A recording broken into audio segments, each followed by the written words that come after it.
Sunday असल्यामुळे चिकनचा बेत करणार आहे. त्यासाठी अर्धा किलो चिकन आणलेलं आहे. हे याच्यामध्ये वाटणामध्ये कोथिंबीर, 2-3 वेलची बारीक चेचून टाकलेल्या आहेत. नंतर मग खोबरं किसलेलं आहे, आलं किसलेलं आहे, लसूण आणि त्यात मीठ टाकलेलं आहे आणि हळद. हे करून त्याच्यात थोडंसं पाणी टाकून आता मी ते वाटून घेणार आहे. काय अंदाजाने लागतंय ते. आणि हे इकडे मी वाटेपर्यंत मी तेल टाकून घेते.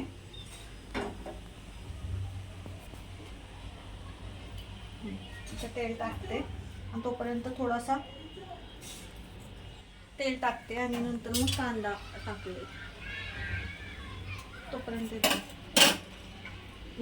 मसाला वाटून घेते.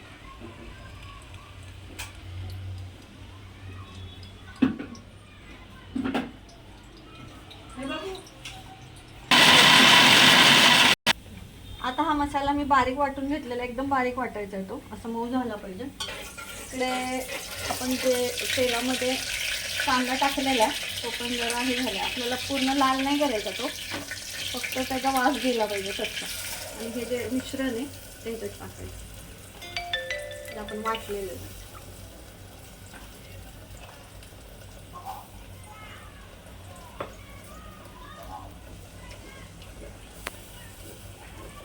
या पद्धतीने ते आपण टाकलेले. थोडंसं हात शिजवायचं. आता हे मिश्रण थोडंसं बारीक मोठा करायचा आणि हलवायचं. इकडे आपलं पाणी पण गरम होतं. आपण ह्याला लागणारे चिकन हे एवढं सगळं पाणी आत्ता नाही लागणार. जसं जसं ते लागेल तुम्हाला दाखवत राहील त्या पद्धतीने ते पाणी आपल्याला टाकायचं.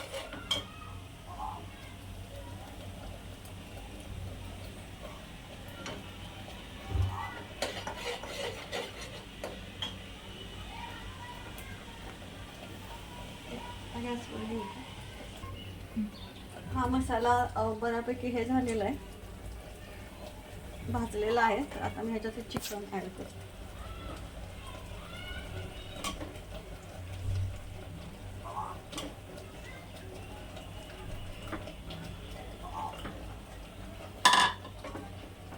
चिकन ॲड केलेलं आहे. आता हे सीटला आपल्याला हलवायचं.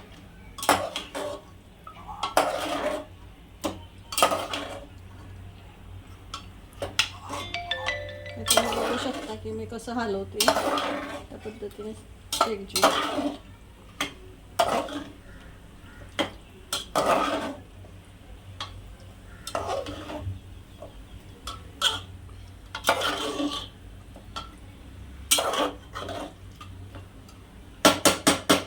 हे सगळं हलवून झाल्यानंतर लगेच ह्याच्यात पाणी टाकायचं नाही. आता हे वाफेवर जोपर्यंत ह्याला स्वतःचं पाणी सुटत नाही तोपर्यंत वाफेवर असं शिजायला ठेवायचं.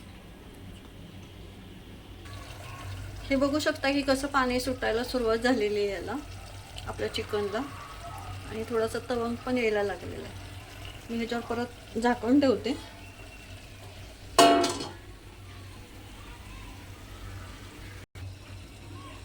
तर ह्या पद्धतीने तुम्ही बघू शकता चिकनला पाणी सुटलेलं आहे आणि थोडं तवंग पण आलेलं आहे. पण आपल्याला हे जर सुकं आणि रस्सा करायचा आहे तर आपल्याला पाणी जास्त लागणार आहे. तर हे सुटलेल्या पाण्यात आपल्याला कमी पडेल. आपल्याला ॲडिशनल पाणी टाकायला लागेल. हे जर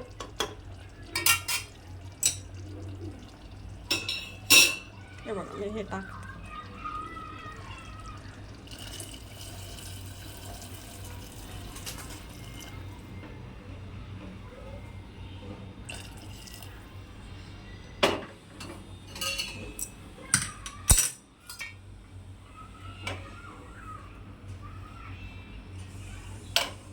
थोडं मिक्सरमधलं राहिलं होतं ते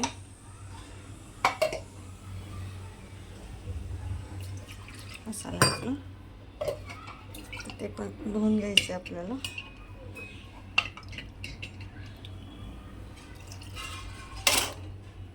हे बघ किती छान असं हिरवंगार झालेलं आहे.